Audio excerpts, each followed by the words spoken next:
Ingat cerita dalam kitab Durratun Nasihin. Saya ulang lagi cerita ini untuk sugesti. Ada buajingan tengik pernah membunuh 99 orang. Satu saat hidayah datang kepadanya, terniat ingin bertaubat. Dicarinya seorang ustadz. Ketemu ustadz kepala ngajar. Ustadz, ya, apa? Saya mau taubat. Diterima apa tidak taubat saya? Emangnya dosa kamu apa? Saya pernah membunuh 99 orang, ustadz. Ustadznya melotot. Wih, banyak amat. Nggak segampang itu nyawa hak prerogatif Allah. Cuma Allah yang berhak ngambil. Membunuh tanpa alasan yang benar dosa besar. Dosamu kelewat banyak, mas. Nggak bisa. Dia vonis lebih dulu kayak surga milik bapak moyangnya. Ini preman kita pikir ini ustadz saya niat baik-baik kok ngomongnya nggak enak. Nah, daripada 99 tanggung, saya lempengin aja nih urusan dah. Dibabat lagi ustadz. Tamat. Selesai. Pas. Cepet. Niat taubatnya masih terus. Dia mengembara sampai ketemu seorang ustadz yang bijak. Waalaikumsalam ustadz. Salam. Ada apa? Ustadz, saya mau taubat, diterima apa enggak sih? Oh, sebelum mentari terbit dari sebelah barat, sebelum nafasmu sampai di tenggorokan, Allah akan menerima taubatmu. Boleh jadi dosamu besar, tapi ampunan Allah lebih besar dari dosamu. Begitu Ustaz. Iya. Cuman ngomong-ngomong dosamu apa sih? Ustaz, saya sih tadinya cuma bunuh 99 orang. Terus ada Ustaz ngomongnya nggak enak, jadi saya cukupin 100.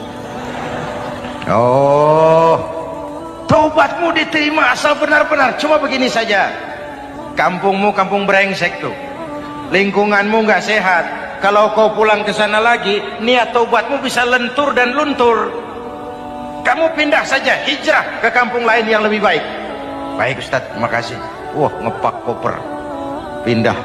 Belum sampai ke kampung yang dituju, ajal datang merenggut nyawa. Ketika ruh keluar dari jasad, ini malaikat rahmah dengan malaikat azab rebutan. Kata malaikat rahmah, ini jatah saya. Orang ini sudah taubat, tempatnya di surga.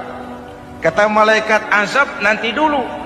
Taubat sih taubat, 100 bagaimana urusannya? Bertengkar. Akhirnya Allah mengutus malaikat Jibril, kau adili. Kata Jibril, ukur sajalah mana yang lebih dekat, kampung yang dituju atau kampung yang ditinggalkan. Ketika diukur, kampung yang dituju lebih dekat dari kampung yang ditinggalkan. Kata Jibril, dia jatah malaikat rahmah, taubatnya diterima Allah. Nah, kalau mendengar riwayat seperti ini, jangan diartikan bahwa untuk taubat mesti membunuh 100 orang. Ini harus diartikan bagaimanapun besar dosa dan kesalahan yang kita lakukan, jangan putus asa dari rahmat Allah. Sebaliknya, bagaimanapun banyak kebaikan yang kita kerjakan, jangan puas hati dan sombong diri. Kita belum tahu akhir perjalanan hidup ini. Kita hanya berbuat dan berbuat. Kepastian itu haknya Allah. Ada yang masuk neraka karena menyiksa kucing. Ada yang masuk surga walaupun sudah membunuh 100 orang.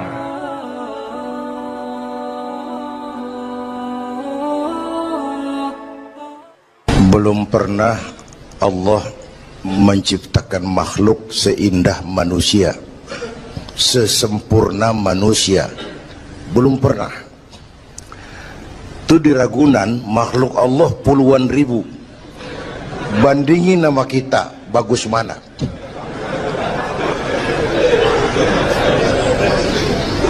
Ada makhluk Tuhan tuh yang disebut malaikat, diciptakan dari cahaya, immaterial, dan karena itu tidak perlu material. Malaikat diberikan akal tapi tidak diberikan nafsu. Kalau malaikat selalu benar, nggak istimewa. Kalau malaikat nggak pernah salah, wajar. Nggak ada yang bikin mereka salah.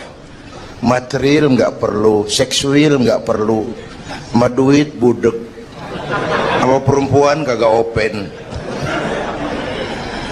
Malaikat. Sebaliknya ada makhluk Allah yang namanya binatang, diberikan otak tapi tidak diberikan akal. Mereka hanya diberi nafsu. Sapi kalau dia ngelihat rumput, nggak usah nanya ini rumput halal apa haram, nggak usah. Ayam jago kalau sudah datang syahwatnya, nggak usah nengok ini banyak orang apa enggak, nggak usah. Dan itu wajar binatang. Nah yang ketiga kita manusia, makhluk paling komplek, diberi akal, diberi nafsu. Tiap hari sejak bangun tidur sampai tidur kembali terjadi pergolakan perjuangan antara bisikan akal dan nafsu. Kadang akal menang, kita naik jadi malaikat, cuman potongannya manusia. Kadang nafsu menang, kita turun lebih kayak binatang, bahkan lebih rendah daripada binatang, lebih buas daripada binatang. Buas-buasnya sapi, makanannya cuma rumput. Manusia kalau sudah puas itu aspal, kabel telepon, minumnya solar.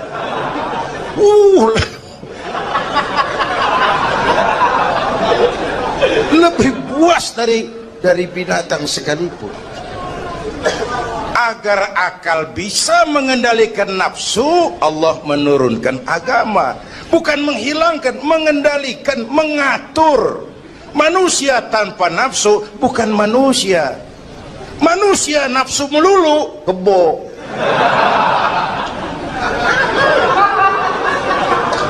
Islam nih, agama nih nggak ngilangin nafsu, ngatur supaya sesuatu pada tempatnya. Jangankan hidup berkehidupan, pakai kopiah saja mesti ada caranya tuh. Ya, ada cara. Ceramah ya gini, dagang miringin dikit, main gaple begini.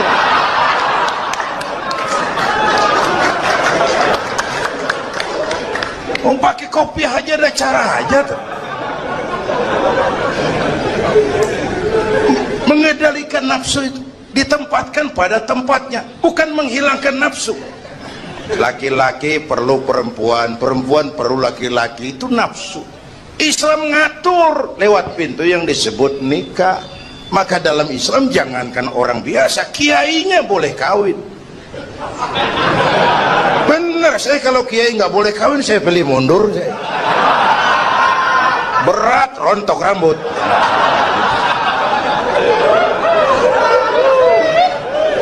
Ngatur. Saudara-saudara hadirin yang saya hormati, jadi ternyata di sini bukan perjalanan terakhir. Bahkan ini harus jadi titik awal ke depan, menata hari esok yang lebih pasti dan lebih baik. Pertama, jangan pernah terniat kita akan kembali ke sini lagi. Jangan pernah terniat bahwa kita optimis, itu harus. Bahwa kita semua punya salah, itu pasti. Nih, saya nih, Zainuddin nih, kalau mengharap masuk surga pakai amal yang saya kerjakan sendiri, roman-romannya tipis harapan. Bener. Sholat saya berapa banyak saya tahu, sedekah saya berapa duit saya tahu, sholat saya berapa banyak saya tahu. Terus saya baca sejarah, Nabi Adam dosanya atu, makan buah khuldi. Nabi Adam dosanya atu, dikeluarin dari surga. Kita dosa banyak, pengen masuk. Kan kagak nyambung nih, nggak nyeklek. Untung Allah itu bukan Tuhan pendendam. Allah itu ramah dan penuh rahmah. Manusia, dosamu banyak, coba kau lihat rahmatku jauh lebih banyak. Manusia, dosamu besar, lihat ampunanku jauh lebih besar. Kau nangis di hadapanku, aku senyum melihatmu. Kau berjalan menujuku, aku lari menyambutmu. Sini manusia, sini. Itu yang bikin kita optimis. Allah ramah dan penuh rahmah. Tuhan kita bukan Tuhan pendendam. Jangankan kita nih yang ada dalam Duratan Riyadhus Shalihin itu kan riwayat lama. Ada mbahnya bajingan, tengik lagi. Ini pernah membunuh 99 manusia, 99 orang dibunuh. Bayangin, satu hari datang hidayah, ada keinginan taubat kembali. Berangkat dia cari ustadz mau menyatakan taubat. Yang ditemuin ustadz belum tapi mateng, masih mengkel. Assalamualaikum ustadz. Salam. Kenapa ustadz, saya mau nanya apa, saya mau taubat, bisa nggak sih? Emang dosa ente apa? Saya pernah bunuh 99 orang ustadz. Oh, ente kelewatan amat. 99 mau gedean itu, susah taubatnya, susah. Enak aja 99 dibunuh, kurang ajar ente. Oh, niat namanya bajingan digituin, naik darahnya. Sialan nih ustadz nih. Orang mau taubat kok ngomongnya nggak enak. Gue pikir daripada 99 dengan gue lempengin nih. Akhlakul karimah itu kriterianya itu langsung dari Allah. Jadi bukan manusia yang menentukan sesuatu itu baik, benar, salah. Itu hak prerogatif Allah. Nah, akhlak ini lebih lengkap, lebih sempurna daripada daripada adat misalnya. Anak muda yang lewat di depan orang tua membungkukkan badan, itu dianggap sudah cukup beradat, tapi belum tentu berakhlak. Niatnya apa dia bungkukin badan? Ngelihat kaki-kaki udah bongkok. Tergantung niatnya itu. Secara adat dia sudah beradat, tapi belum tentu berakhlak. Bergantung motivasinya. Oleh sebab itu dalam Islam akhlak itu 3. Pertama, akhlak kepada Tuhan. Ini yang terpenting dan ini pondasi. Akhlak kepada Tuhan itu intinya 2. Jangan menyekutukannya dengan sesuatu pun, jangan menyembah kecuali hanya kepadanya. Itu berakhlak apa tidak kita kepada Tuhan, kelihatan dari 2 ini. Jangan menyekutukannya dengan sesuatu, jangan menyembah kecuali hanya kepadanya. Itu sumber nilai akhlak. Jangan menyekutukan Tuhan dengan terang-terangan atau remeng-remeng. Kadang-kadang kita terang-terangan enggak, remeng-remeng kejebak. Gue entak pakai cincin ini nih, tuh, cincin dah. Gue entak pakai cincin ini nih. Jangan anak perawan, nenek-nenek lihat gue lemes. Nenek-nenek ya lemes. Nah, jangan menyembah kecuali hanya kepadanya. 1. Yang kedua, akhlak kepada sesama. Baik sesama muslim, non-muslim, dan seterusnya. Yang ketiga, akhlak kepada lingkungan. Dia mau pohon ini kan kita harus berakhlak. Sama air kita harus berakhlak. Satu saat kampung saya banjir, saya ngomong sama engkong saya, "Kong banjir kong." Kata engkong saya, "Biarin, bukan salah air, habis salah lo." Salah kita bagaimana? Lah, lo tempat air lo tempatin. Yang punya tempat datang dia kagak ngerti, ini tempat gua di sini nggak beda lo banjir. Artinya apa? Di Jakarta ini kita nggak ngasih tempat buat air, pantas dong dia ngayap kemana-mana. Al-Quran mengajarkan wa tilkal ayyamu nudawiluha bainan nas. Hari itu kami putar di antara manusia. Tidak ada yang tetap, segalanya pasti berubah. Sehingga para filosof bilang yang tetap adalah perubahan. Yang tetap adalah perubahan. Ada saat datang, ada saat pergi. Ada hari dilantik, ada saat menyerahkan jabatan. Ada saat berdiri, ada waktunya duduk. Semua datang dan pergi silih berganti. Dalam proses perubahan itu sering terjadi pergeseran nilai. Ya Bu? Apaan? Serius banget. Emang kudu serius. Dalam perubahan itu sering terjadi yang disebut pergeseran nilai. Sebab apa? Sebab Al-Quran sudah memberikan indikasi. Kalla innal insana la yatgha ar-ra'ahus taghna. Manusia sering lupa diri apabila melihat dia berada dalam posisi yang mapan. Baik kemapanan itu karena kemampuan intelektual, karena kekuatan materi, atau karena faktor kekuasaan. Dikala itu orang sering lentur dan luntur, mengalami proses degradasi. Banyak orang tadinya dengan lantang teriak berantas korupsi, ganyang korupsi, cuma karena belum dapat kesempatan. Begitu dapat kesempatan, korupsinya lebih gila dari yang diteriakin. Ada nggak yang model begitu? Di luar negeri. Di luar negeri, luarnya lagi malah. Terjadi proses degradasi.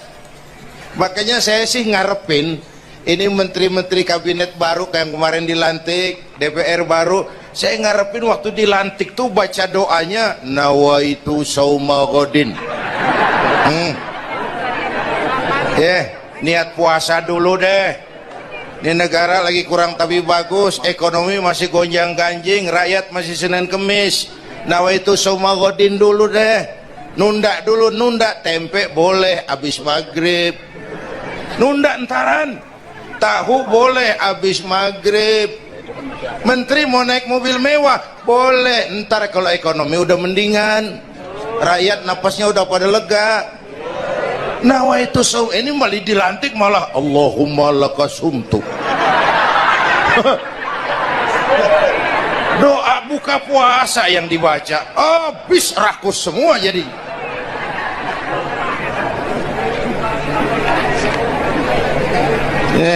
Dengerin ngikutin senturi ya, ban bingung kita.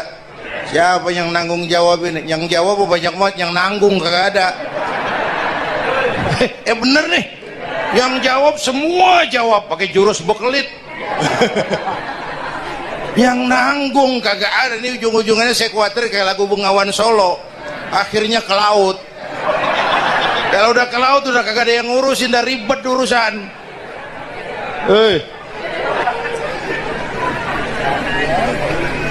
Kita ini sekarang banyak yang merasa pinter tapi tidak pinter merasa.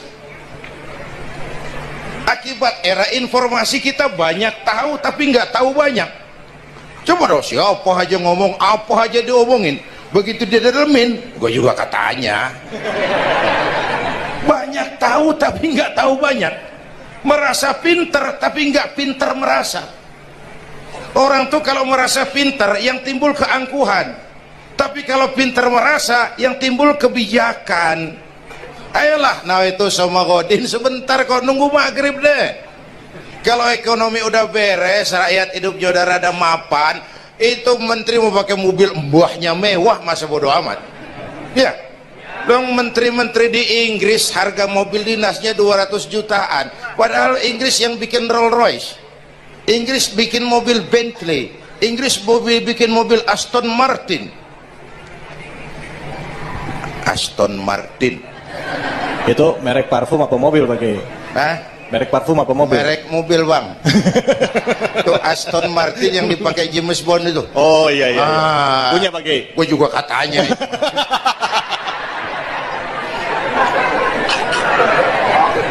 Lah mobil menterinya harga 200 jutaan. Menteri-menteri Malaysia pakai mobil Proton Saga, produknya sendiri. Kita 1,3 miliar. Ada, mudah-mudahan mobil dinas baru ini bisa meningkatkan kinerja saya, kata seorang menteri. Dodol.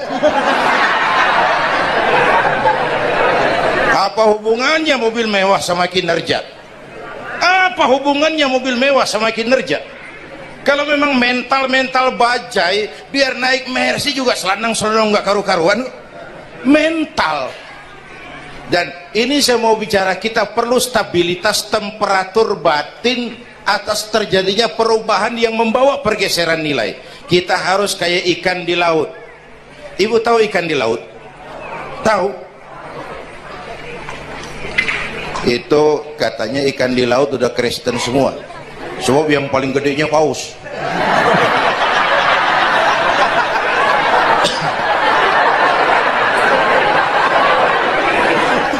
Menghadapi arus perubahan kita itu harus seperti ikan di laut, kata saya tadi.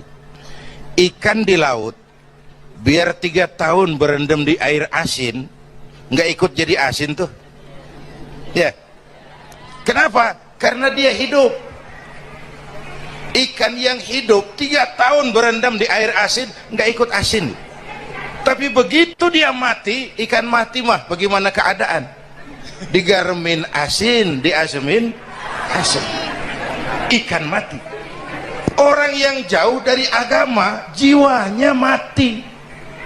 Kalau jiwanya mati, gampang diasem garemin lingkungan. Dekat sama ustadz, kalem kayak ustadz. Dekat sama tukang mabok, teler aja lagi. Gue sih bagaimana yang nyamper aja gue mah. Gampang diasem garemin lingkungan. Tapi orang yang jiwanya hidup, silakan buka tempat pelacuran di samping rumah saya, pantang saya ikut. Silakan buka tempat judi di depan rumah saya, nggak bakalan saya ikut. Silakan buka minuman keras di belakang rumah saya, nggak bakalan saya ikut. Jiwanya hidup. Dan jiwa akan hidup kalau agama hidup di hati kita. Kita tidak bisa menghindari perubahan. Kita tidak bisa menghindari arus persaingan. Sekarang ini jangankan dagang, jadi kiai juga kalau nggak sanggup bersaing. Ini bahasa kasar tapi jujur. Curhat. Karena sekarang orang hidup di zaman banyak pilihan. Pergeseran nilai pas. Alif bawah alif depan u a e u mim da semata dalapan talam depan lu mata lu. Berasa. Nah, begitu masuk listrik, rumah pada terang, terjadi pergeseran nilai. Apa yang kita lihat? Televisi main gede-gedean. Ya, ya. Ngaku lu, ngaku. Suara Al-Quran sepi. Jangankan yang baca Barzanji, yang apal sifat 20, yang baca Quran pun sepi. Ini pergeseran nilai. Dulu sosial kontrol tajam, Pak. Orang peduli sama lingkungan. Dulu, sekarang lu gue. Ya. Ya. Dulu kalau ada anak gadis hamil di luar nikah, aib, malu selebar kampung. Sekarang makanan hari-hari. Benar-benar nih. Ibu-ibu lebih menghargai selingkuh daripada poligami. Ayo ngaku, ngaku. Yang bapaknya senyumnya lebar banget nih Pak. Yang bapak.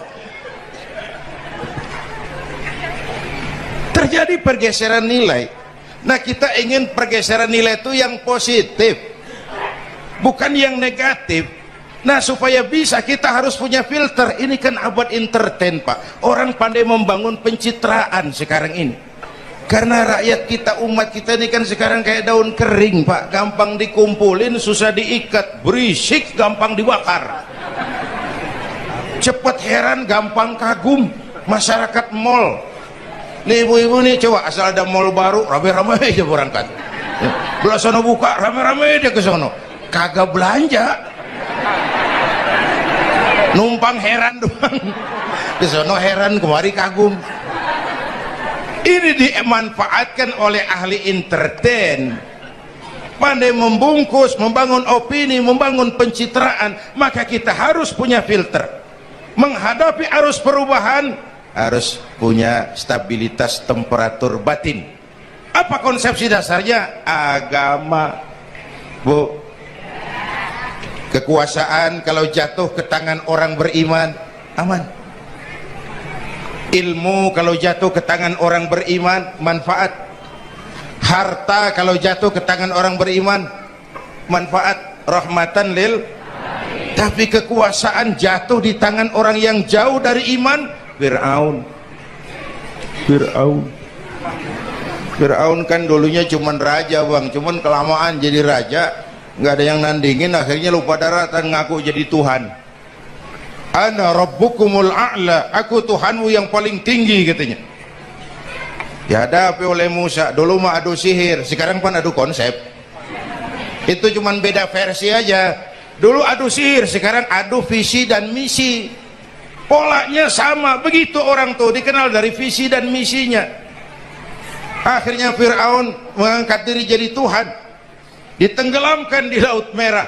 Begitu udah cengap-cengap napas sampai tenggorokan baru amantu bi Rabbi Musa wa Harun. Aduh, kalau begini saya juga percaya sama Tuhannya Musa. Udah mau mati. Walaikal maut, gemes banget, dikedukin lumpur, dijubulin, mampus loh. Kemarin kemana udah gini hari baru beriman. Kekayaan kalau jatuh di tangan orang yang jauh dari iman, yang muncul korun, lupa diri, lupa daratan, masuk dalam kategori kalla innal insana la yatgha ar-ra'ahus tagna. Maka dalam pada itu kita bersyukur Majelis Ulama memberikan fatwa yang berkenaan dengan perubahan-perubahan yang terjadi di tengah-tengah kita, supaya kita ini punya pagar, supaya kita punya benteng ada yang kita pegang. Dan yang memberikan fatwa juga Majelis Ulama, bukan seorang tuh, majelis, lalu terdiri dari berbagai macam proses pertimbangan. Nggak sembari ngelamun di bawah pohon jambu tuh nyusun fatwa tuh. Saya perlu sampaikan ini sebab orang kan harus hati-hati.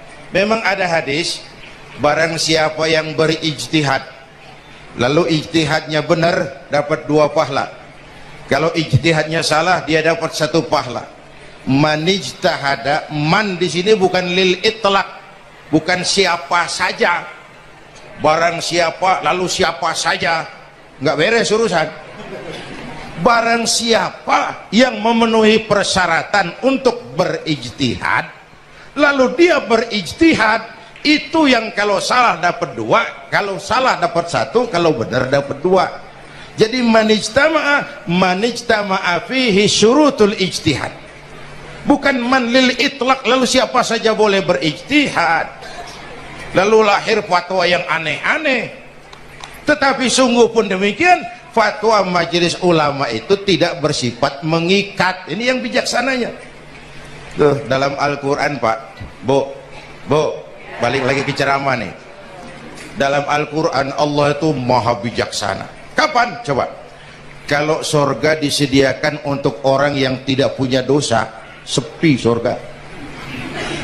Ya, nih ayo jujur nih, ada nggak yang kagak punya dosa di sini? Nggak ada. Untung Allah bilang apa? Wa amma man sakulat mawazinuhu fahuwa fi 'ishatir radiyah. Orang yang timbangan kebaikannya lebih berat dari timbangan La ilaha illallah, bahwa tidak ada Tuhan yang perlu disembah selain daripada Allah Subhanahu wa ta'ala. Ini hakikatnya merupakan inti daripada ajaran rasul-rasul terdahulu. Kenapa? Seluruh rasul bersumber dari satu sumber yang sama, yaitu dari Allah Subhanahu wa ta'ala. Maka prinsip ajaran ketuhanan yang mereka bawa tentu saja sama. Nabi Adam mengajarkan la ilaha illallah, Nabi Nuh mengajarkan la ilaha illallah, cuma tentu sambungannya Nuh Rasulullah. Nabi Ibrahim mengajarkan la ilaha illallah, Ibrahim Rasulullah. Nabi Musa mengajarkan la ilaha illallah, Musa Rasulullah.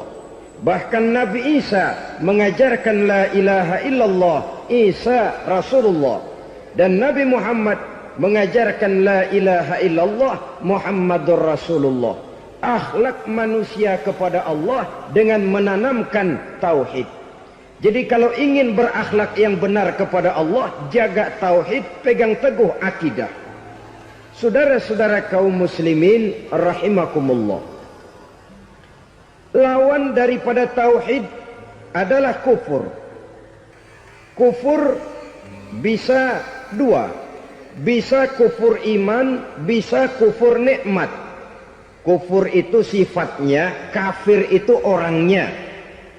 Ada orang kufur iman, dan ini merusak akhlak kepada Allah subhanahu wa ta'ala. Kufur iman itu kadang-kadang bentuknya syirik, orangnya disebut musyrik.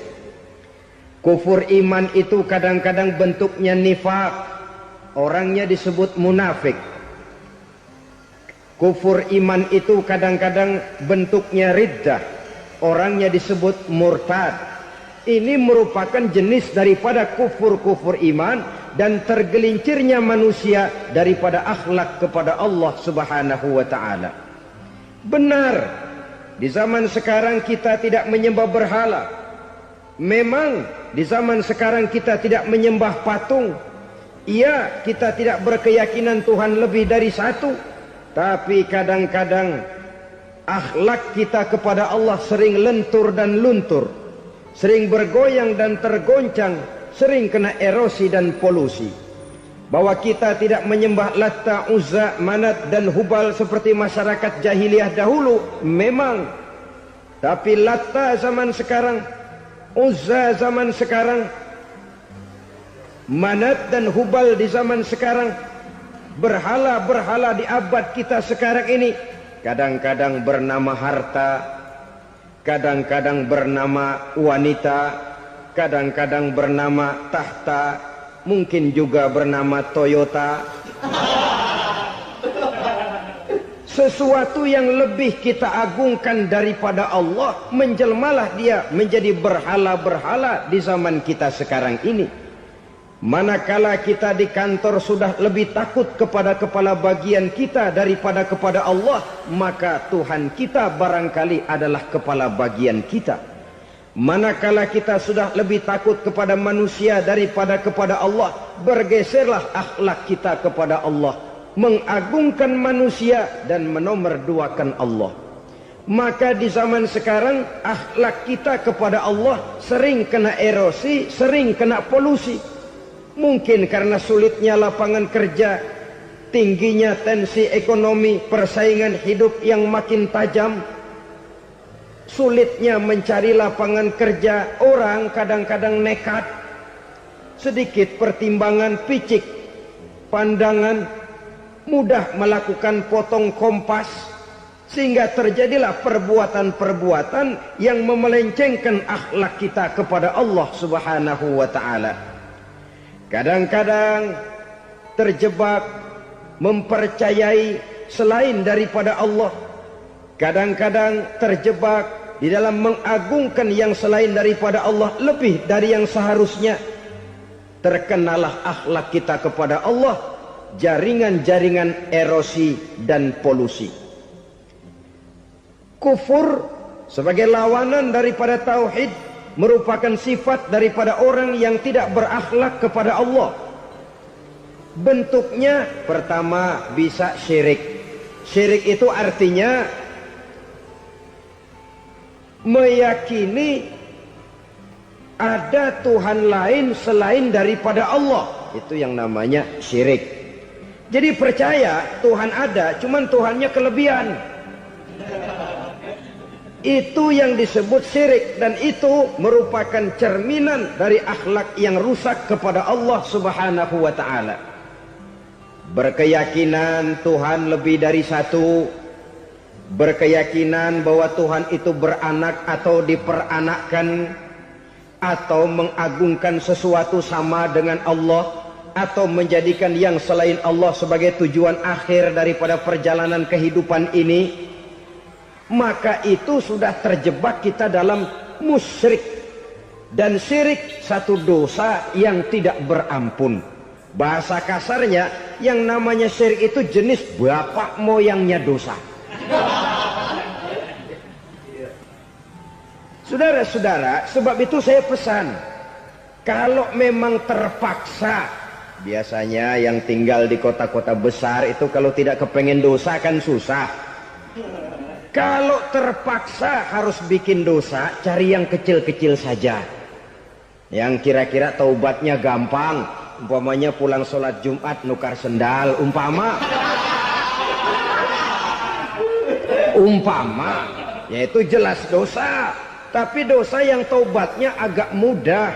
Jangan sampai terjebak ke dalam syirik, menyekutukan Allah. Kalau sudah menyekutukan Allah, Allah dimadu, murka benar Allah kepada kita. Innallaha la yaghfiru ayyushraka bih wa yaghfiru ma duna dzalika liman yasha. Allah tidak akan memberi ampun kepada orang yang menyekutukannya dengan sesuatu, tapi Allah mau mengampunkan dosa yang selain itu bagi orang yang dikehendakinya.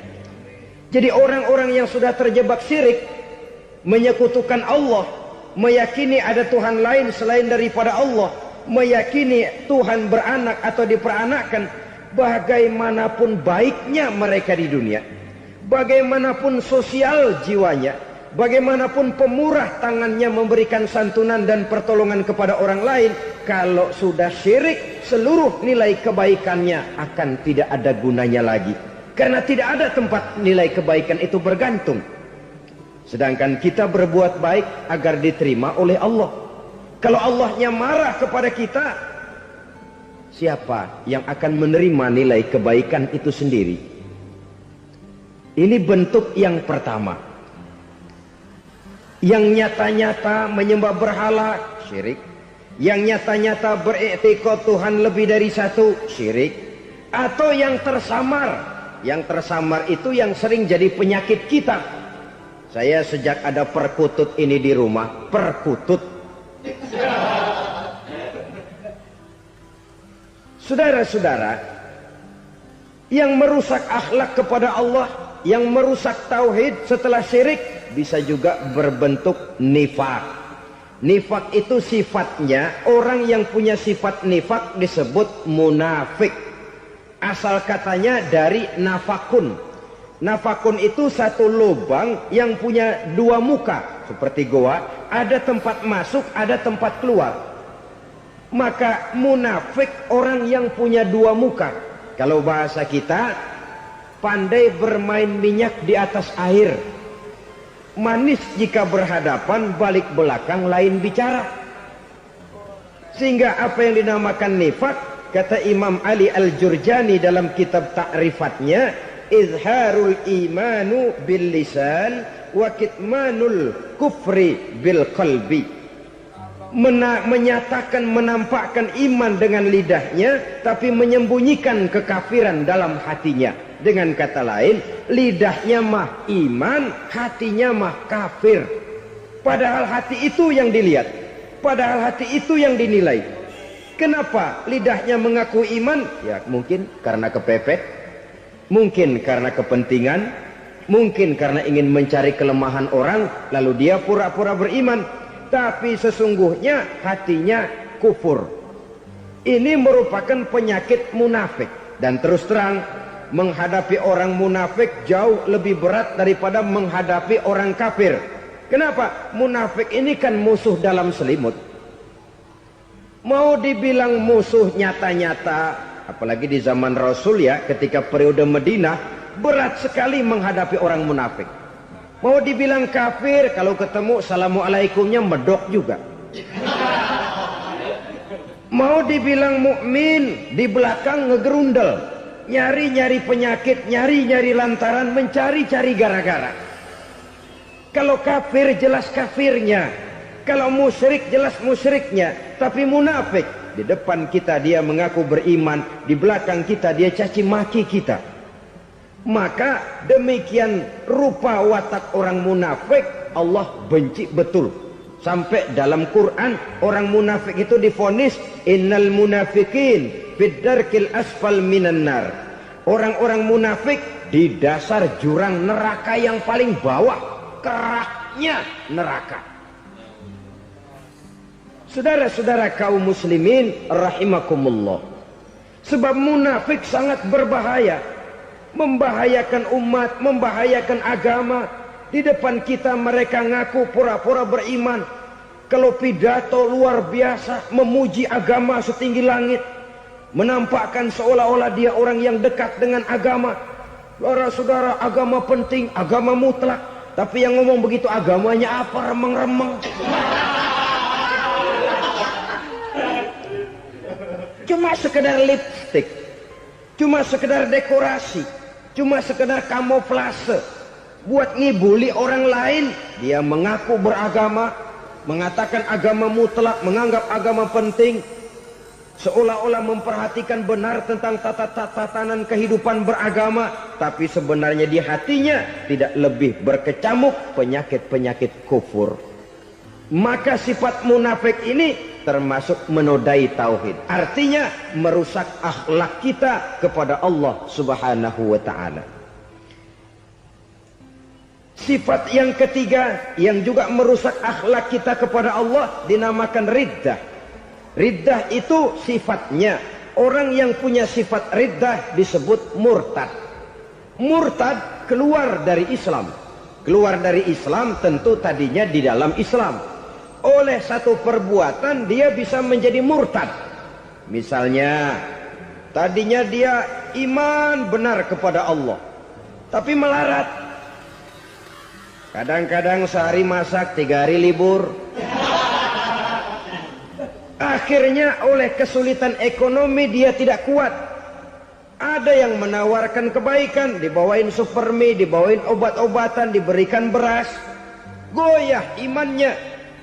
Keluar dia dari Islam, ikut agama orang yang memberikan pertolongan kepadanya, memilih kesenangan sebentar dengan mengorbankan kebahagiaan yang kekal.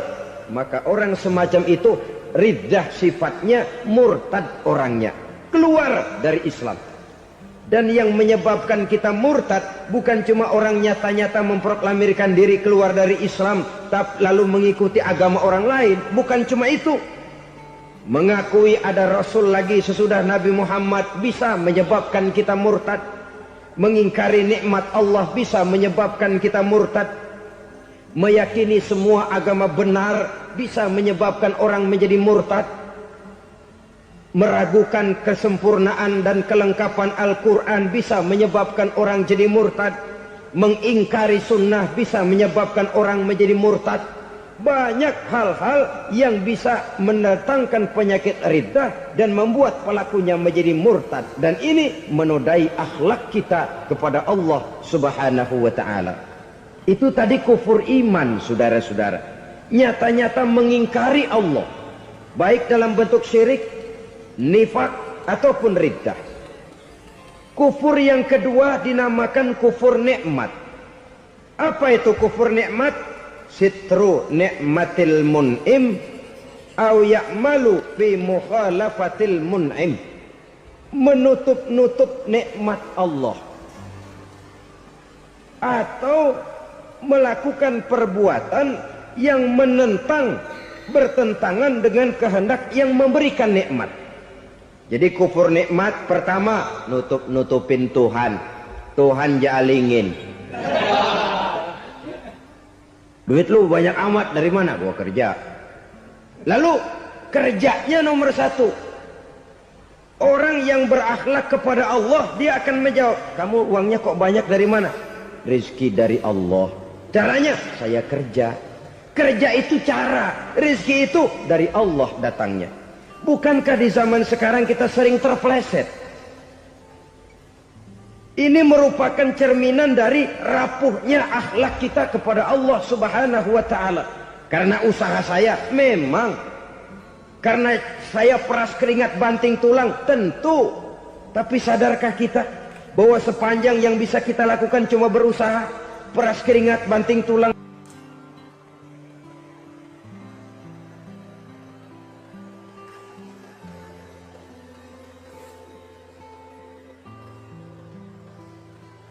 Soal rizki, soal jodoh, soal maut, kitakah yang mengatur? Kitakah yang menentukan? Subhanallah. Manusia sungguh tidak berdaya menghadapi 3 hal paling pokok ini. Rezeki, kita cuma bekerja. Kitakah yang menentukan? Tidak. Kita berusaha saja rezeki belum pasti dapat, apalagi kalau kita tidak berusaha. Jangan terjebak dalam fatalisme, belum perang udah nyerah. Emang dasar rezeki datangnya dari Tuhan, gak usah kerja, dan ntar juga kalau dia datang. Dari mana datangnya? Kerja saja belum tentu dapat rezeki, apalagi kalau tidak kerja. Yang jelas usaha perlu kepastian, itu urusan Allah. Ini akhlak kepada Allah Subhanahu wa ta'ala. Jodoh juga begitu. Kita berusaha, kita berupaya, Allah menghendaki lain jadinya. Maut juga begitu. Siapa sih yang pengen ngadepi maut? Siapa sih yang pengen mati? Siapa sih yang pengen ketemu malaikat Israel? Tidak seorang pun kalau ditanya, kecuali mereka yang putus asa ya. Kalau otaknya masih normal, mau mati mesti belakangan dulu udah dikit. Tapi yang satu itu saudara, kalau dia sudah datang, tenaga mana yang bisa menolak? Kalau dia sudah berkunjung, kekuatan mana yang bisa menghindar? Kalau dia sudah ingin bertemu, kemana kita bisa melarikan diri? Manusia sepanjang yang dia lakukan hanya berusaha, tapi kepastian, ketentuan dari Allah Subhanahu wa ta'ala. Orang yang kufur nikmat, nutupin Allah. Dia merasa rezekinya adalah mutlak peras keringatnya. Seolah-olah Allah nggak punya peranan apa-apa di situ. Oh, ini kan saya bisa rumah begini karena saya kerja keras. Oh, ini mobil saya begini saya kerja keras. Peras keringat, banting tulang, keras.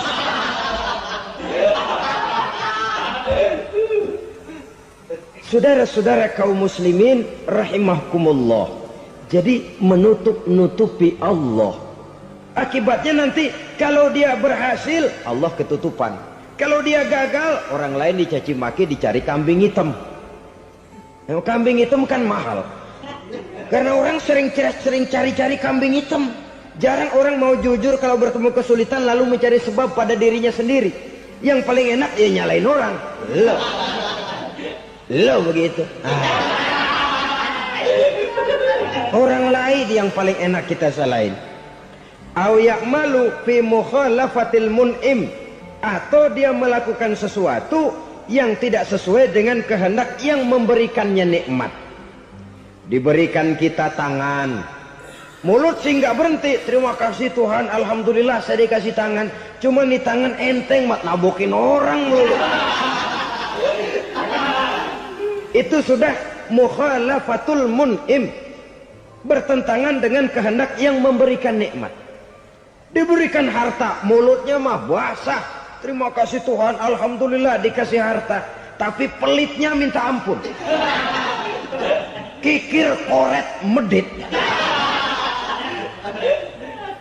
Ini juga termasuk kufur nikmat, mempergunakan suatu nikmat bertentangan dengan kehendak daripada yang memberikan nikmat itu sendiri. Saudara-saudara kaum muslimin rahimakumullah. Oleh karenanya kufur iman memang lebih bahaya daripada kufur nikmat. Tapi jangan lupa, kufur nikmat bisa menyeret orang kepada kufur iman. Nah kalau Allah udah dialingin, Tuhan sudah dinomor duain, lama-lama kenapa dia tidak mendewakan dirinya sendiri? Mendewakan pangkatnya, mendewa-dewakan otaknya, mendewa-dewakan kemampuannya. Pada awalnya dia memang cuma kufur nikmat, tapi lambat laun kalau ini tidak diobati secara pasti orang akan mengarah kepada kufur iman. Bisa berbentuk syirik, bisa berbentuk nifak, bisa berbentuk riddah. Saudara-saudara, oleh karena itu menjaga akhlak kepada Allah mutlak penting. Sebab apa? Kita tidak berakhlak kepada manusia saja, kita dikucilkan dari pergaulan. Kalau kita tidak berakhlak kepada Allah, dikucilkan oleh Allah. Hadis qudsi menyatakan, man lam yashkur ala na'mai wa lam yasbir ala balai falyakhruj min tahtis samai falyatlub rabban siwaya. Kata Allah, siapa orang yang tidak mau bersyukur terhadap nikmat yang aku berikan kepadanya dan tidak mau sabar terhadap ujian yang aku berikan kepadanya, falyakhruj min tahtis samai, persilahkan saja keluar dari kolong langitku. Wal yatlub rabban siwaya, tolong cari Tuhan lain selain daripada aku. Murka Allah, diusir, cuman gak kedengeran aja. Siapa yang tidak mau syukur terhadap nikmatku, siapa yang tidak mau sabar terhadap ujian yang aku berikan kepadanya, persilakan keluar dari kolong langitku ini, cari Tuhan lain selain aku. Nah, langit Tuhan yang punya, Tuhan kita lawan, diusir dari kolong langit, mau pindah ke kolong mana?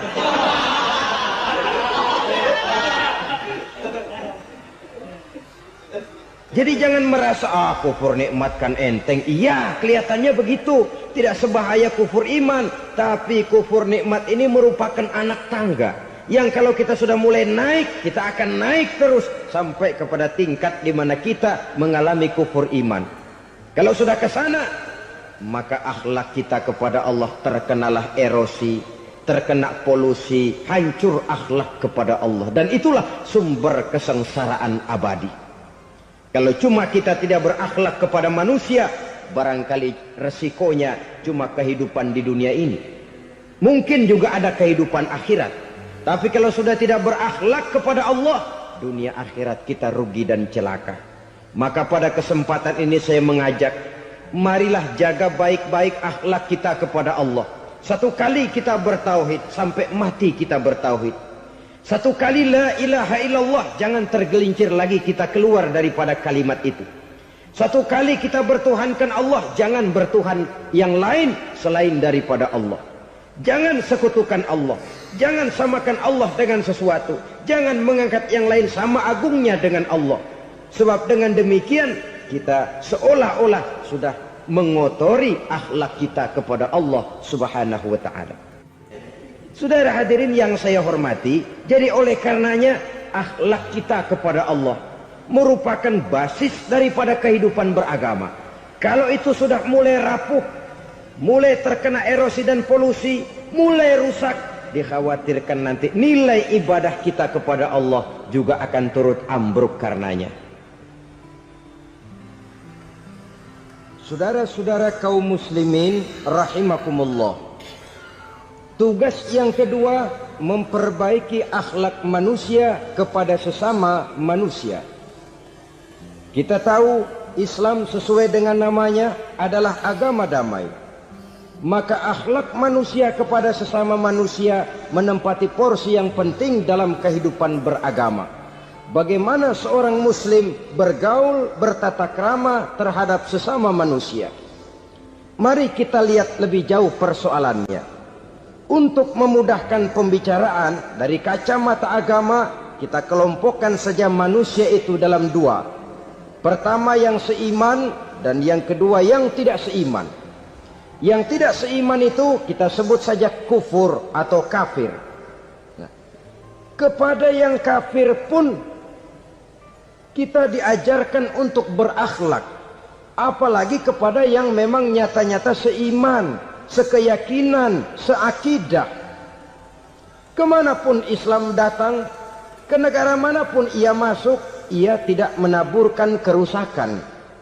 Jadi tidak benar kalau orang pernah itu menggambarkan, saking sentimennya seorang orientalis pernah menggambarkan Nabi Muhammad di tangan kirinya Quran, di tangan kanannya pedang, menggambarkan seolah-olah Islam dikembangkan dengan kekerasan. Sebenarnya tidak sama sekali. Kalaupun dalam sejarah perkembangan Islam pernah terjadi perang, maka perang dalam Islam sesungguhnya, apabila kita amati sejarahnya, bukan untuk memaksakan agama, karena memang agama tidak bisa dipaksakan, tetapi justru untuk mempertahankan agama dari segala macam hambatan, rintangan, hinaan, dan fitnahan. Tapi kemanapun yang jelas Islam masuk, dia tidak pernah membuat kekacauan, kerusuhan, ataupun penghancuran. Candi Prambanan bahkan dipugar, gereja-gereja tidak ada yang dihancurkan oleh umat Islam. Kenapa? Islam agama damai. Soal agama, soal lakum dinukum waliyadin, la ikraha fid din, qad tabayyana ar-rusdu minal ghayy. Tidak ada paksaan dalam beragama, sebab nyata yang benar dengan yang tidak benar.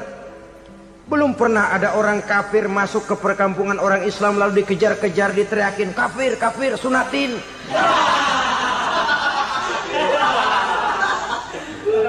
Belum pernah. Kenapa? Islam menghormati orang lain agama. Nah, yang kafir ini macam-macam, saudara. Ada kafir harbi. Nah, ini kafir kerok. Ini kafir yang nyata-nyata memproklamirkan permusuhan kepada umat Islam. Nyata-nyata mengganggu ketenangan umat Islam. Kafir yang seperti ini yang boleh diperangi. Misalnya kita mau sembahyang Jumat dijagain. Nggak boleh sembahyang Jumat, getok palanya. Kafir harbi artinya tantangan perang datang dari mereka, bukan kita yang mulai, mereka yang buka front. Prinsipnya umat Islam tidak boleh mencari-cari musuh, tapi pun tidak boleh lari kalau ketemu musuh. Musuh jangan dicari, ketemu jangan lari. Karena itu kesan seolah-olah umat Islam ini teroris, umat Islam ini destroyer, umat Islam ini sering menimbulkan keonaran, kerusakan. Sungguh satu fitnahan yang sangat keji. Umat Islam adalah umat yang cinta damai. Islam di masa perkembangannya masuki Eropa melalui Selat Gibraltar, Jabal Tariq, memasuki Spanyol. Islam tidak pernah meruntuhkan gereja. Islam tidak pernah membunuh orang-orang Nasrani. Bahkan Islam mewariskan peradaban dan kebudayaan yang begitu tinggi nilainya di bidang ilmu pengetahuan. Sampai ketika itu Barat banyak mengkaji ilmu pengetahuan dari dunia Islam. Buku-buku berbahasa Arab diterjemahkan ke bahasa Yunani, dipelajari oleh para cendekiawan di negeri Barat sana. Mereka mengambil manfaat yang banyak dari masuknya Islam ke Eropa. Sementara gereja tetap berdiri dengan megahnya. Kuil-kuil tempat peribadatan tidak satupun yang diusik-usik. Kenapa? Islam agama yang cinta damai. Asal dia tidak diganggu, asal kehormatannya tidak dihinakan. Jadi kafir harbi, kafir yang nyata-nyata nantang perang, ngajak berkelahi. Itu kafir yang nyari penyakit. Kafir harbi ini boleh diperangi dengan catatan mereka yang memang mulai. Yang kedua kafir zimmi. Kafir zimmi, kafir yang hidup di tengah mayoritas muslim, tapi mereka mau hidup dengan aman, damai, tenang. Mereka wajib dilindungi. Bahkan Nabi pernah memberikan satu jaminan, man aza zimmiyan faqad azani. Siapa yang mengganggu orang kafir zimmi sama saja dengan mengganggu saya. Kehormatannya dijaga, harta bendanya dilindungi, anak istrinya pun dilindungi. Dan ini jadi kenyataan. Saudara bisa lihat di negara-negara yang mayoritas penduduknya beragama Islam, orang-orang kafir di luar Islam hidup dengan tenang, aman, damai. Di Saudi Arabia, di luar tanah haram, di luar Mekah dan Madinah, banyak orang-orang kafir mencari nafkah. Mereka tenang, aman, dilindungi undang-undang. Begitu di Mesir, begitu di negara Indonesia yang berdasarkan Pancasila ini. Kehidupan beragama menimbulkan gairah, rukun, tenang, aman, damai, sepanjang tidak saling ganggu, tidak saling usik, menghargai orang yang sudah beragama, tidak menjadikan penganut suatu agama sebagai sasaran dari dakwah agama lainnya. Saudara-saudara kaum muslimin rahimakumullah. Jadi memang oleh Al-Quran kita dianjurkan asyidda 'alal kuffar ruhama bainahum. Tegas kepada orang kafir, kasih sayang kepada sesama muslim. Tapi tegas bukanlah berarti marah-marahan, bukan berarti musuh-musuhan, bukan ngajaki perang. Tegas dalam arti punya garis tentang kehidupan beragama, lakum dinukum waliyadin. Soal kehidupan sosial, mari kerjasama. Bangun jalan, ayo rame-rame. Siskamling, mari bebarengan. Bikin puskesmas, mari sama-sama. Tapi kalau sudah soal agama, itu tidak perlu ada toleransi agama. Yang perlu toleransi antar umat beragama. Kalau umatnya mau kerjasama silakan, tapi tidak menyangkut soal ibadah. Jangan kerjasama di bidang ibadah. Itu kerjasama yang salah pasang, saudara-saudara. Sehingga dengan demikian toleransi adalah menyangkut kehidupan antar umat beragama. Sedangkan agama sendiri punya coupling yang nyata. Sehingga dengan demikian tegas kepada orang kafir dalam arti kita punya satu kepribadian. Tidak ngambang. Enggak, lalu kalau ditanya orang, sebenarnya agama lu apa sih? Ah, gua mah gimana musimnya aja. Agama pakai musim kayak rambutan. Akhirnya ya begitu, musim-musiman. Ke masjid kelihatan, ke gereja hayo, ke candi nongol, ke apa? Bingung malaikat bagaimana nyatetnya nih bocah ini. Di mana aja ada. Kita punya satu kepribadian. Saya Muslim dan garis saya ini, lakum dinukum waliyadin. Bagi Tuhan persilakan agama Tuhan, bagi kami agama kami. Kami hormati Tuhan, Tuhan hormat kepada kami. Tapi soal agama, couplingnya jelas. Kerjasama, mari urusan muamalah, bidang sosial. Yuk kita sistemling sama-sama dengan orang lain agama. Mari jaga kerukunan, kesatuan, persatuan, kekompakan. Perbaiki jalan yang rusak, mari sama-sama. Mendandani jembatan yang runtuh, mari sama-sama. Tapi sembahyang, couplingnya lain-lain. Sebab Nabi juga dulu pernah ditawarkan begitu loh sama kafir jahiliyah dulu, Quraisy itu. Sudah Muhammad, sekarang begini saja, kita join aja daripada marah-marahan. Hari ini saya oke, menyembah Tuhanmu Allah. Besok gantian kamu menyembah Tuhan kita, Latta, Uzza, Manat dan Hubal. Turun, qul ya ayyuhal kafirun la a'budu ma ta'budun. Soal ibadah couplingnya jelas, tidak boleh dicampur adukkan. Sebab kalau tidak, kita akan mulai kehilangan identitas diri. Dan disitulah krisis kehidupan keyakinan beragama dimulai. Dari krisis identitas. Hujan gede kan mulainya gerimis dulu. Di mana-mana ya gerimis dulu. Gerimis makin lama makin gede. Kita akan mulai dengan kehilangan identitas diri. Dari sana nanti kita malu mengakui keislaman kita. Kalau orang Islam malu mengakui keislamannya, ini kan ironi, menyedihkan. Ngakui Islamnya saja malu. Menonjolkan keislamannya malu, tidak ada rasa bangga beragama. Padahal ini modal dasar. Hanyalah dengan rasa bangga beragama kita lalu konsekuen. Bangga yang tidak konsekuen, wah pokoknya kan gua kan Islam, agama yang paling benar. Tapi hidupnya sendiri jauh dari tuntunan Islam. Itu bangga yang tidak beralasan, bangga yang tidak perlu dibanggakan sebenarnya. Kebanggaan yang membuat kita konsekuen dan dekat dengan kehidupan beragama. Jadi dengan demikian saudara-saudara, kepada non-muslim kita juga harus berakhlak. Bukankah ini sudah dicontohkan oleh Rasul? Bagaimana beliau disambiti orang di Taif, yang menyambiti malah didoakan. Bagaimana Suraqah mau membunuh beliau, malah Suraqah didoakan.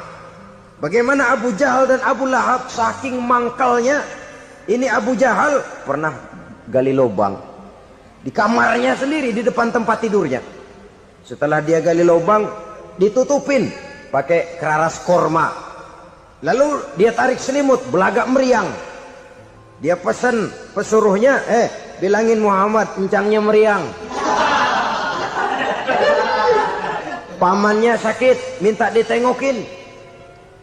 Nabi dengan segala husnuzonnya berangkat nengokin. Abu Jahal dari balik selimut ngintip. Ah, itu dia Muhammad, itu dia tuh. Dia tuh, masuk dah nih, masuk. Mulai di jalan, seneng Abu Jahal. Ah, terus dah. Begitu ke pelosok, masuk ke lubang, gue pendem terus lalu. Memang niatnya mau mencelakakan Nabi. Sudah tinggal beberapa langkah lagi Nabi akan berjalan ke arah lubang itu, malaikat Jibril ngasih tahu, Muhammad, Abu Jahal pamanmu cuma pura-pura sakit. Di depan tempat tidur itu ada lubang sudah dia gali untuk menjerumuskan kamu. Sudah balik pulang. Balik badan Nabi.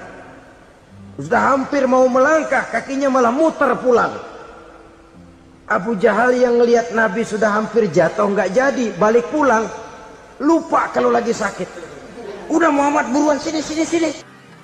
Ke pintu dia kejar, dia lupa sama lubang yang dia gali. Begitu dia kejar, dia yang kepelosok masuk ke dalamnya. Sejak saat itu ada pepatah, man hafara hufratan waqa'a fiha. Siapa yang suka nggali lubang, dia sendiri bakal terpelosok ke dalamnya. Jatuh dia ke lubang yang dia gali. Padahal ya paling banter 2 atau 3 meter paling dalam. Dari dalam lubang itu dia teriak-teriak, Muhammad, tolongin, pamanmu kecebur. Kasih tahu Muhammad, kasih tahu. Datang lagi lah pesuruhnya, Muhammad, pamanmu Abu Jahal kecebur, minta tolong diangkatin. Sudah diulur tambang, habis sambung lagi, nggak bisa sampai. Masa iya, cuma kamu yang bisa nolong. Apa yang dilakukan Nabi? Balik mau nolongin. Akhlak. Kita kalau ada orang gali lubang buat nyeburin kita, dia sendiri yang kecebur. Gorok gua kagalemin loh. Mati sekalian dah. Nabi mah enggak, balik nolongin tuh Abu Jahal. Kenapa paman kecebur? Iya Muhammad, tolong, tambang udah diulur-ulur, sambung-sambung nggak sampai. Aduh kasihan paman, nih pegang tangan saya. Nabi cuma ulurin tangan, nyampe dipegang oleh Abu Jahal. Diangkat ke atas. Nyampe atas, apa kata Abu Jahal? Tambang bergulung-gulung nggak nyampe, kamu cuma pakai tangan doang kok bisa Muhammad, hebat banget sihirmu. Mukjizat dia bilang sihir, udah ditolongin nyelak lagi, kan yang enak kita injak palanya. Orang dulu bilang wah katanya nolongin anjing kejepit. Udah selesai ditolongin malah yang nolong digigit. Saudara hadirin yang saya hormati, kepada orang-orang kafir kita harus berakhlak, menghormati mereka, tidak memaksakan satu keyakinan dalam batas-batas yang ditolerir oleh agama, yaitu pada masalah-masalah sosial dan muamalah. Itu kepada non-muslim, apalagi kepada sesama muslim. Baik akhlak kepada orang tua, akhlak kepada guru, akhlak kepada jiran atau tetangga, itu semua termasuk dalam akhlak kepada sesama manusia. Akhlak kita kepada orang tua, kadang-kadang kita orang timur ini ketularan orang barat. Engkongnya dianggap CS. Salaman main kedet aja, halo kong. Engkongnya bahalo dibengong. Saudara-saudara kaum muslimin rahimakumullah, akhlak yang tua kepada yang muda, akhlak yang muda kepada yang tua, kepada jiran dan tetangga, kepada sanak famili dan handai tolan, pendeknya kepada sesama muslim. Tetangga ada haknya, ada hak tetangga yang kalau kita berakhlak itu harus dipenuhi. Contoh kecil, kalau saya beli radio, itu saya dong boleh berpikir, ini radio saya beli pakai uang saya setel di rumah saya, sekeras-kerasnya ada apa sama orang lain? Radio gua, yang beli gua pakai duit gua, gue setel di rumah gue, ada urusan apa sama orang lain? Itu kalau menurut saya. Tapi tetangga sebelah saya kan bisa juga ngomong begitu. Mata gue, yang ngantuk gue tidur di rumah gue, kenapa suara radio lu masuk kemari? Ketika itulah lalu kebebasan saya nyetel radio dibatasi oleh kebebasan tetangga saya yang mau tidur. Ini sudah akhlak namanya. Umpamanya lagi ada Nabi ajarkan, iza tobakhta maraqatan fa'akthir ma'aha wa ta'ahad jiranaka. Kalau kamu masak sayur, banyakin kuahnya, bagiin tetangga kamu. Bukan bagiannya itu yang jadi soal, tapi akhlak kepada tetangga. Udah tahu tetangganya kelaparan, diseksa, goreng ikan asin, se-RW baunya ngayap, kembang kempis orang nungguin. Saudara hadirin ma'asyiral muslimin rahimakumullah. Jadi dengan demikian, kalau sudah kembali kepada orang-orang yang nilai imannya sama dengan kita, apapun organisasinya, Apapun baju yang mereka pakai, kaos yang mereka pakai, jaket yang mereka pakai, kalau sudah seakidah, seiman, jaga akhlak kita. Pendapat boleh berbeda, kaos boleh tidak sama, jaket boleh beraneka warna, bendera boleh beragam-ragam, tapi ukhuwah Islamiyah ini utamakan. Adalah lebih baik mencari persamaan dalam kehidupan dan bukan memperbesar perbedaan. Hanyalah dengan mengembangkan nilai-nilai akhlak semacam ini, toleransi tidak hanya diperlukan kepada yang non-muslim, kepada sesama muslim pun toleransi. Artinya apa? Jangan memponis amalan orang lain. Yang usoli, yang tidak usoli, berjalanlah menurut keyakinannya masing-masing. Jangan lalu memponis, itu namanya nggak toleransi. Kamu nggak pakai usoli ya? Enggak. Brengsek. Kamu pakai usoli ya? Iya. Bidah. Lah dua-duanya kagak yang bener. Kalau yang sembahyang kagak bener, bagaimana yang kagak sembahyang? Apa itu yang bener? Toleransi, setuju dengan perbedaan pendapat, jangan memponis amalan orang lain. Karena kita hanya beramal, hak menerima adalah Allah Subhanahu wa ta'ala. Jangan sebentar-bentar mencap bidah, dolalah, finnar, neraka. Kayaknya neraka kapling orang tuanya kali.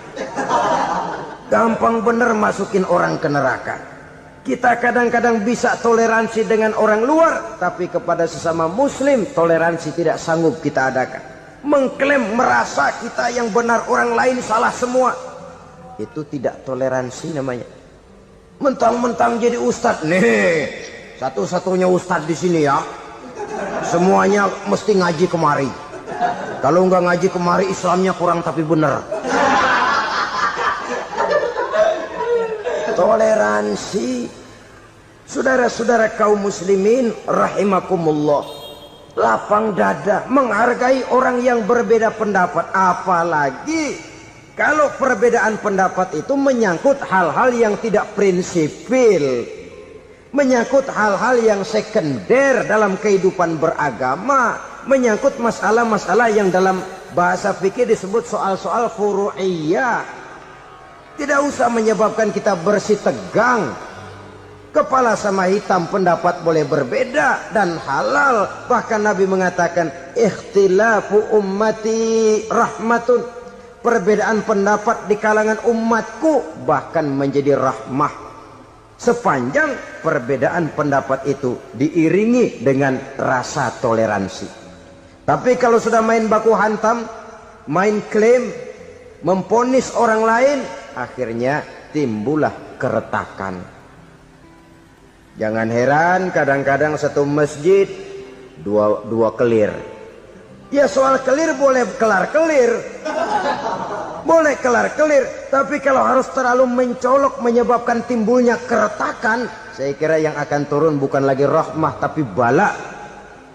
Bala akan menimpa kita, jatuh kita menjadi umat yang lemah. Oleh karena di antara kita sendiri, sesama kita tidak pandai bertoleransi, tidak lapang dada. Ada anak muda kelihatannya mau majuan dikit, yang tua curiga. Nih, kalau dia maju pasaran gua bangkrut dong nih. Lalu ditekan tuh anak ditekan melejit. Kadang-kadang yang tua maksudnya baik, mau memelihara, yang muda salah terima. Kan tua kejemur. Dari dulu sampai sekarang gitu-gitu doang, anak kemajuannya. Padahal yang tua barangkali maksudnya juga baik, mau memelihara. Sebenarnya kalau kita bisa mencoba mencari titik temu dengan alur komunikasi, tidak merasa diri yang paling benar, tapi toleransi, boyak menerima pendapat orang lain, setidaknya mau mendengar omongan orang. Yang susah kalau udah kena penyakit, nggak mau ngerti omongan orang, nggak mau nerima pendapat orang. Kodok di kolong tempayan, cukeng kayu asem, asal ijo udah ijo aja, ijo dah. Nggak ngerti omongan orang, yang kayak begini yang orang jadi kesandung. Oleh karena itu saudara-saudara, alangkah nikmatnya kehidupan ini. apabila kita menyadari kita ini ummatan wahidah, satu umat yang satu, yang diikat dengan akidah. Kalau kepada yang non muslim saja kita diajarkan untuk berakhlak, apatah lagi kepada yang seiman, seakidah, sekeyakinan. Wajarkah perbedaan pendapat yang kecil-kecil lalu menyebabkan kita bertolak belakang, cerai-berai, centang perenang? Bila bertemu di jalan yang satu menyisih ke kiri, yang lain menyingkir ke kanan. Kalaupun juga bercampur di tengah kumpulan orang banyak, persis air dengan minyak. Yang atu melengos, yang atu madep mojok. Orang lain senyum, dia mau pada manyun. Saudara-saudara kaum muslimin rahimakumullah, realita ini walaupun tidak enak, pahit, tapi masih hidup di sebagian masyarakat kita. Ini yang perlu kita atasi. Soal toleransi kepada orang lain, sejarah sudah membuktikan. Mari kita jangan cuma bisa mengajak orang lain, umat lain untuk bertoleransi dengan kita, tapi kepada sesama kita, toleransi ini perlu kita tegakkan, perlu kita bina. Terutama di dalam kita menuju bentuk ideal daripada konsep ukhuwah Islamiyah ini, yang memang selalu kita akan cari bentuk-bentuk idealnya sejalan dengan perkembangan situasi dan kondisi yang dihadapi oleh umat. Perbedaan organisasi, perbedaan kepentingan organisasi tidak seharusnya menyebabkan kita merasa meremehkan orang lain dan mengangkat diri, mengklaim diri sebagai yang ter. Jadi dengan demikian, apabila yang pertama tadi akhlak kepada Allah dinamakan hablum minallah, maka yang kedua ini merupakan hablum minan nas. Jikalau baik akhlak kita kepada Allah, baik akhlak kita kepada manusia, nikmat rasanya menjalani kehidupan. Kadang-kadang orang akhlaknya kepada manusia baik, tapi kepada Allah tidak baik. Hormat sama yang tua, menyayangi yang muda, sama tetangga rukun, tapi sama Tuhan nggak mau sujud. Ini baik kepada manusia, tapi tidak berakhlak kepada Allah. Atau sebaliknya, sujudnya sama Allah mah tekun, bener khusyuk, bahasanya juga fasih, luar biasa. Tapi sama manusia sombong, takabur, ujub, merasanya dia doang yang paling benar. Sebab iblis itu ya, itu kadang-kadang datang lewat hati, dan memang selalu markasnya di situ. Kalau dia tidak bisa menggoda kita dengan yang lain, dia tumbuhkan sifat ujub. Dia bisikin, wah memang di kampung ini yang paling banyak ibadahnya ente, yang lain mana, lihat tuh kerocok semua. Lalu di hati orang itu tertanam sifat iya ya. Nah, tatkala iya ya, dia sudah terkena serangan iblis. Akhirnya apa? Orang lain diremehin. Asalnya kagak mau sembahyang, ya diajak salaman udah najis aja dah. Ketemu juga mukanya ditekuk 4. Akhirnya bukan ngajak, malah ngenyek, ngina. Lah orang dihina makin jauh, makin tidak tersentuh. Bukan cara itu yang diajarkan oleh Rasul. Bahwa orang tidak mau sholat, tugas kita mengajak. Soal dia tidak sholat, itu dosa dia kepada Allah. Saudara-saudara kaum muslimin, ujub disuntikkan oleh iblis ke dalam hati kita. Sujudnya kepada Allah benar, tapi akhlaknya kepada sesama manusia merasa paling benar sendirian, merasa orang lain salah semua. Pokoknya kalau di luar lingkungannya udah kagak bener aja udah bahaya. Saudara-saudara, ini juga penyakit yang disuntikan oleh iblis. Sebab iblis itu tipu dayanya luar biasa, strateginya lihai. Makin tinggi kualitas iman, ya makin berat upaya iblis untuk menjerumuskan kita. Karenanya saya mengajak, marilah kita bertoleransi. Baik kepada non-muslim, lebih-lebih lagi kepada sesama muslim yang kebetulan berbeda baju, berbeda kaos, berbeda organisasi, lain bendera yang dibawanya. Tapi toleransi mari kita canangkan. Kita terikat oleh ukhuwah Islamiyah. 2. Yang ketiga, akhlak manusia kepada makhluk Allah lainnya di luar manusia. Saudara-saudara, dengan berakhlak kepada Allah, berakhlak kepada sesama manusia, berakhlak kepada makhluk Allah di luar manusia, baik flora maupun fauna, maka mudah-mudahan akan terciptalah satu ekosistem.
Hah? Iya dong Om. Yang penting mah cuan guys Om. Nikmat apa lagi yang kau bisa? 4.000 untuk nah nanti orang yang seperti gue berjalan aja terus pengen